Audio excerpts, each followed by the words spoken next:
Alors bonjour tout le monde, aujourd'hui nous allons voir comment créer un QR code en utilisant le site QR code générateur que vous voyez ici, et donc nous allons générer un QR code qui va nous permettre de proposer à nos élèves une vidéo qui a été réalisée par le réseau Canopé, toutes ces petites vidéos qui nous permettent de faire des petites révisions avec les élèves qui sont ma foi fort pratiques.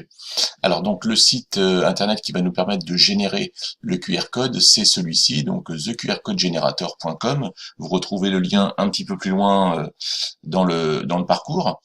Alors ce QR code, il a l'avantage d'être extrêmement simple, puisque en fait on voit le QR code se créer sous nos yeux.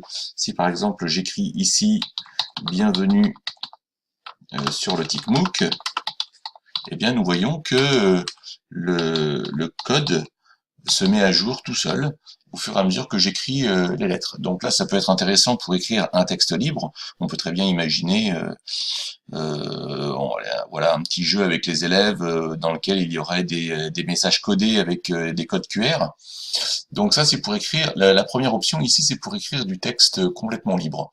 La deuxième option qui va nous intéresser, c'est le code QR qui va nous permettre de nous renvoyer vers une adresse internet, et nous allons voir dans un instant comment faire. La troisième option, c'est la possibilité de créer une fiche de contact que vous pourrez par exemple ajouter sur une carte de visite. Là ici, c'est la possibilité de transmettre un numéro de téléphone par l'intermédiaire d'un code QR, et ici, la possibilité d'envoyer un SMS. Alors donc, nous allons maintenant explorer la possibilité de générer un QR code qui va nous renvoyer vers une adresse internet.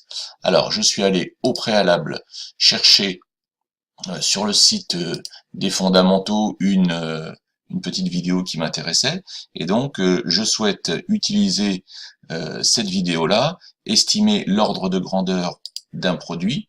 Je pourrais ensuite utiliser le code QR soit comme affichage dans la classe, soit pour l'ajouter sur une trace écrite que je vais distribuer à mes élèves.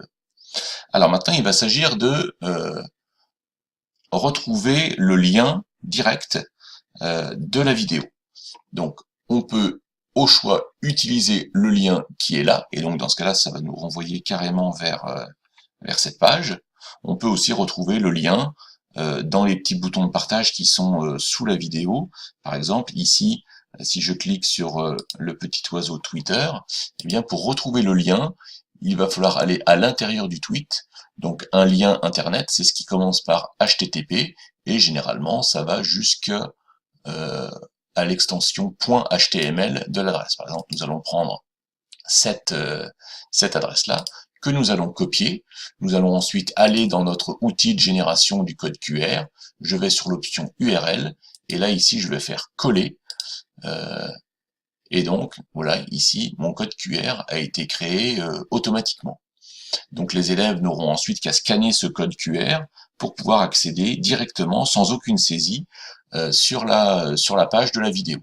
Je peux soit ici l'enregistrer, donc voilà, c'est une vidéo pour évaluer l'ordre de grandeur, donc je vais écrire. Alors c'est quand même pas mal de bien nommer les codes QR, hein, parce que sinon après quand on en a un grand nombre, eh bien voilà, on n'arrive plus à les reconnaître. Je vais faire save, et donc je vois ici que mon code QR a été stocké dans mon ordinateur sous la forme d'une image. Je n'ai plus qu'à la récupérer, la classer au bon endroit et l'insérer dans un document Word ou n'importe quel autre document pour pouvoir le proposer à mes élèves. J'ai aussi ici la possibilité de le partager, soit en l'insérant sous forme de code HTML ou autre. Ici, il y a la possibilité de l'imprimer directement. Là, ici, je n'ai pas testé cette option. Mais vous pouvez aussi, encore plus rapidement, et à la volée, faire un clic droit sur l'image, vous faites copier l'image, et ensuite vous pouvez l'insérer directement dans votre document Word. Voilà, c'est la génération d'un code avec code QR Generator, et je vous souhaite de bons essais. À très bientôt.